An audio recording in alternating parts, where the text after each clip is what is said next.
السلام علیکم ورحمۃ اللہ وبرکاتہ۔ محمد آصف علم اور اس کی فضیلت کا بیان پارٹ نمبر 6 کے ساتھ حاضر خدمت ہے۔ تو سامعین و ناظرین، آج کی اس ویڈیو میں، آج کے اس بیان میں ہم علم دین کی فضیلت کے حوالے سے بقیہ معلومات حاصل کریں گے، اور انشاءاللہ یہ اس سلسلے کی آخری ویڈیو ہے۔ اس کے بعد انشاءاللہ ایک نئے موضوع کے ساتھ میں حاضر خدمت ہوں گا۔ تو چلیے شروع کرتے ہیں۔ میرے سامنے مشکات المصابیح کتاب الایمان باب علم اور اس کی فضیلت کا بیان کھلا ہوا ہے۔ اس کی حدیث نمبر ہے 237، تو جس کے راوی حضرت ابو علقمہ ہیں۔ تو چلیے میں سب سے پہلے معمول کی طرح عربی عبارت آپ کے سامنے پڑھتا ہوں۔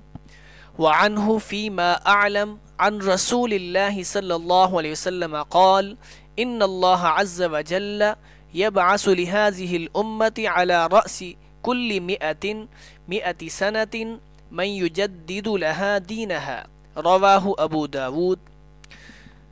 حدیث کی عبارت مکمل ہوئی۔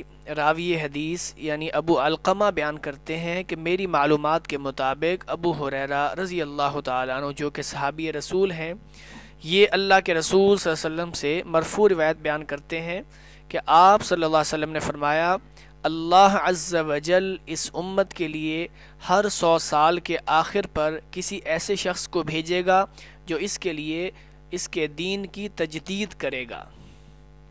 تو سامعین، عربی عبارت بھی مکمل ہوئی۔ یہ حدیث ابو داؤد میں ہے، اور یہ حدیث استنادی لحاظ سے سندن اس کا مقام اور اس کا جو رتبہ ہے وہ آپ نیچے ملاحظہ فرما لیں کہ سندن اس کا مقام حسن ہے، یعنی اسنادہ حسن۔ امام ابو داؤد نے اسے روایت کیا ہے، یہ حسن سند کے ساتھ ہے، یعنی قابل عمل ہے اور قابل بیان ہے۔ اس حدیث پاک میں رسول اللہ صلی اللہ علیہ وسلم نے جو معلومات دی ہیں وہ یہ ہے کہ ہر صدی کے آخر پر اللہ تعالیٰ کسی ایسے شخص کو بھیجتے ہیں جو اس امت کے لیے اس کے دین کی تجدید کرتا ہے، یعنی سال کے اندر جو کہ 100 سال ہوتے ہیں صدی میں، ان 100 سالوں کے اندر امت جو ہے وہ اپنے دین سے بہت دور جا چکی ہوتی ہے، اس میں نئی بدعات خرافات شامل ہو چکی ہوتی ہیں۔ تو اللہ تعالیٰ ہر صدی کے آخر پر ایک مجدد کو پیدا فرماتے ہیں جو اس امت کے لیے اس کے دین کی تجدید کر کے بدعات و خرافات کو علیحدہ کر کے صحیح دین ان کے سامنے پیش کرتا ہے، اور ایسا رسول اللہ صلی اللہ علیہ وسلم کے دور سے لے کر اب تک ہوتا چلا آ رہا ہے، جن کے نام تاریخ میں موجود ہیں۔ اگر تاریخ میں ان کی معلومات حاصل کی جائے تو ان کی معلومات مکمل مل سکتی ہے، جیسا کہ مشہور امام ابن تیمیہ رحمۃ اللہ علیہ، جنہوں نے اس امت کے لیے دین کی تجدید کی اور تقریباً 600 کتب انہوں نے خود تصنیف فرمائیں، اور ہر میدان میں انہوں نے محنت کی اور کام کیا۔ اسی طرح اور بھی بہت سارے مجددین اللہ تعالیٰ نے پیدا فرمائے۔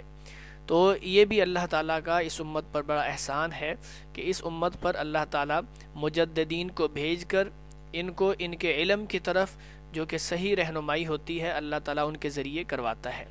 تو سامعین، آئیے میرے سامنے سکرین پر حدیث کا نمبر ہے 270۔ میں اس کی عربی عبارت پڑھتا ہوں۔ وعن الحسن قال العلم علمان فعلم في القلب فذاك العلم النافع وعلم على اللسان فذاك حجة الله عز وجل على ابن آدم رواہ الدارمی۔ یہ امام دارمی نے اسے روایت کیا ہے۔ حسن بصری رحمۃ اللہ علیہ کا یہ قول ہے، وہ بیان کرتے ہیں کہ علم کی 2 قسمیں ہیں، ایک علم دل میں ہے، وہ علم نفع مند ہے، اور ایک علم زبان پر ہے، وہ اللہ عز و جل کی ابن آدم کے خلاف حجت ہوگی۔ یعنی علم کی 2 قسمیں بیان کی گئی ہیں کہ ایک علم انسان کے دل میں ہوتا ہے، اس سے انسان خود فائدہ بھی حاصل کرتا ہے، اور ایک علم جو ہوتا ہے وہ صرف زبان پر ہوتا ہے، دل میں اس کی تڑپ اور محبت نہیں ہوتی۔ تو ایسا علم جو صرف زبان پر ہو، دل میں نہ ہو، تو وہ قیامت کے دن ابن آدم کے خلاف حجت ہوگا۔ یعنی اس کے خلاف گواہی ہوگی۔ اس لیے اللہ کے رسول صلی اللہ علیہ وسلم ہر روزانہ فجر کی نماز کے بعد یہ دعا پڑھا کرتے تھے، اللہم انی اسألک علما نافعا ورزقا طیبا وعملا متقبلا۔ اے اللہ میں تجھ سے ایسے علم کا سوال کرتا ہوں جو نفع مند ہو، فائدہ مند ہو۔ تو علم بھی وہ فائدہ مند ہوتا ہے جس پر عمل کیا جائے۔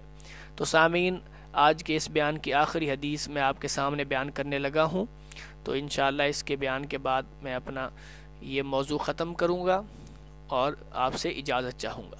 تو توجہ فرمائیے گا، عربی عبارت آپ کے سامنے ہے، حدیث کا نمبر ہے 272 ہے۔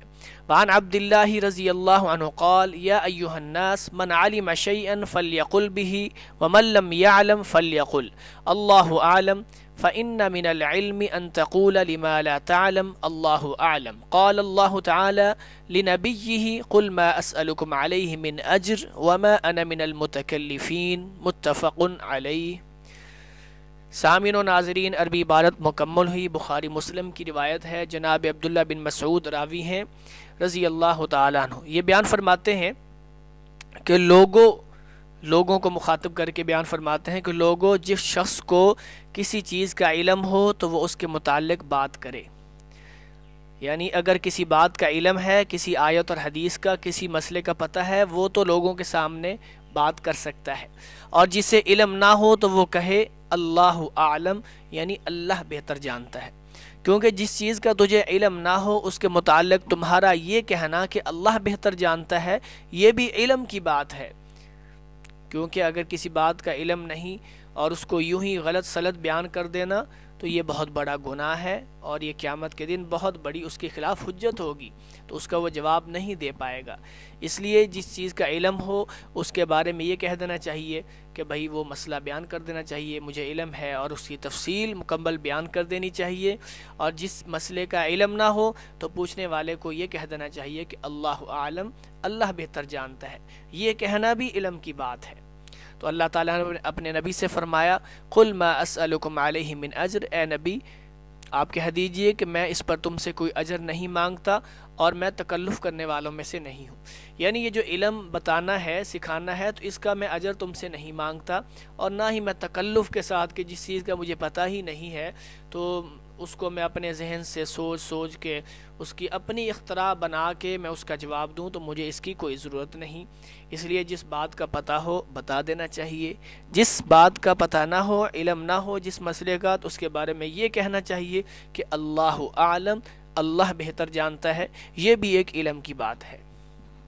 تو سامعین و ناظرین، علم اور اس کی فضیلت کے حوالے سے جو گفتگو ہماری جاری تھی، کئی پارٹ آپ نے سماعت کیے، دیکھے، تو یہ علم تو بہت زیادہ ہے، سمندر ہے، لیکن میں نے اپنے آسانی کے مطابق جو میں آپ کے سامنے پیش کر سکتا تھا میں نے آپ کے سامنے معلومات پیش کی ہے، وگرنہ اس کے علاوہ بھی کئی احادیث ہیں جس میں علم اور اس کی فضیلت اور اس کی مکمل معلومات موجود ہے۔ تو میں نے جتنا آپ کے سامنے بیان کیا ہے، میں اللہ سے دعا کرتا ہوں اللہ میرا یہ آپ تک پہنچانا، بیان کرنا اور آپ کا سننا، سنانا، آگے پہنچانا، پھیلانا اپنی بارگاہ میں قبول و منظور فرما کے قیامت کے دن ذریعہ نجات بنائے۔ تو سامعین، انشاءاللہ اگلی ویڈیو میں ہم نئے موضوع سے اور نئی معلومات کے ساتھ آپ کے سامنے حاضر ہوں گے۔ تو اس وقت کے لیے اجازت دیجیے، اور گزارش ہے کہ اس ویڈیو کو لائک کریں اور شیئر کریں، اور اگر آپ نے میرا یہ چینل سبسکرائب نہیں کیا تو اسے سبسکرائب بھی کر لیجئے، اور یہ آپ کو سبسکرائب کر لینا چاہیے کیونکہ اس پر ہم دینی معلومات ہر روزانہ اور وقتاً فوقتاً اپلوڈ کرتے رہتے ہیں، جس کو دیکھنے کے بعد سامعین و ناظرین کو بہت فائدہ ہوتا ہے۔ تو جزاکم اللہ خیراً فی الدنیا والآخرہ، وآخر دعوانا ان الحمد للہ رب العالمین۔